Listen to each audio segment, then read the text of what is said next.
నా పేరు బుప్పాడ నాగేశ్వరరావు, సిపిఐ రాష్ట్ర సహాయ కార్యదర్శి, సామాజిక పెన్షన్ల సంక్షేమ సంఘం రాష్ట్ర కన్వీనర్.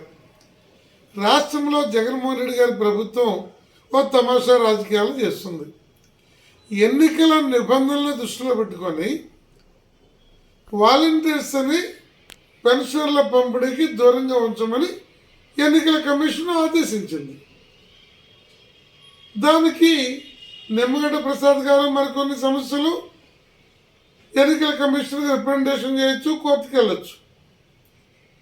కానీ 2.5 లక్షల మంది వాలంటీర్స్ని ఇళ్ల పన్నుల పేరుతో, పెన్షన్ల పేరుతో, మరొకటి పేరుతో తమ రాజకీయ ఓట్ల ప్రయోజనం కోసము అడ్డుగోలుగా ఈ ప్రభుత్వం వాడుకుంటున్న దాన్ని ఎన్నికల కమిషను నిలిపివేసింది.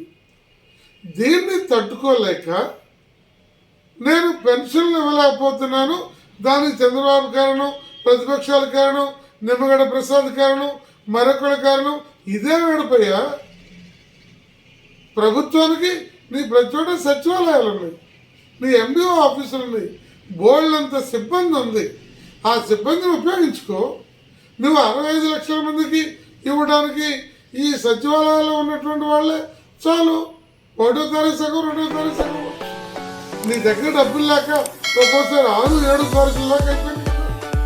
అందువల్ల ఇదంతా సోది మాటలు, తప్పుడు మాటలు కాకుండా ఇవాళ 1వ తారీఖు అయితే 2వ తారీఖు వస్తుంది. వాలంటీర్స్ యొక్క రాజకీయ తప్పుడు పద్ధతుల్ని కట్టడి చేసినటువంటి ఎన్నికల కమిషన్ని అభినందిస్తూనే ఇవాళ ప్రభుత్వం వెంటనే పెన్షన్లు చేయాలి. పెన్షన్లు ఇవ్వటం ఈ పేరుతో 4వ తారీఖు, 5వ తారీఖు దాకా కనుక కాలయాపన చేస్తే 1-2 తారీఖులు చూసి 3వ తారీఖు పెన్షన్ల అసోసియేషన్, సిపిఐ, ప్రజా సంఘాలు ఎక్కడికెక్కడ ఆందోళన చేపడతాయని చెప్పి ఈ సందర్భంగా తెలియజేస్తూ, జగన్మోహన్ రెడ్డి నిజానికి మేము సంవత్సరం క్రితం అడిగాం, రోజు 200 చొప్పున 600 పెన్షన్లు ఇవ్వమన్నాం. భార్యాభర్త అర్హత వయసు ఉంటే ఇద్దరికి ఇవ్వమన్నాం. వికలాంగులకి 7,000 ఇవ్వమన్నాం.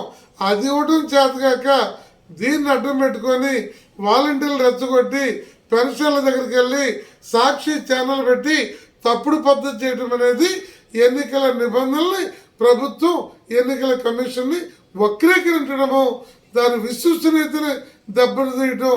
దీన్ని పూర్తిగా సిపిఐ పార్టీ తరఫున, పెన్షన్ల సంక్షేమ సంఘం తరఫున తప్పుపడుతున్నాం.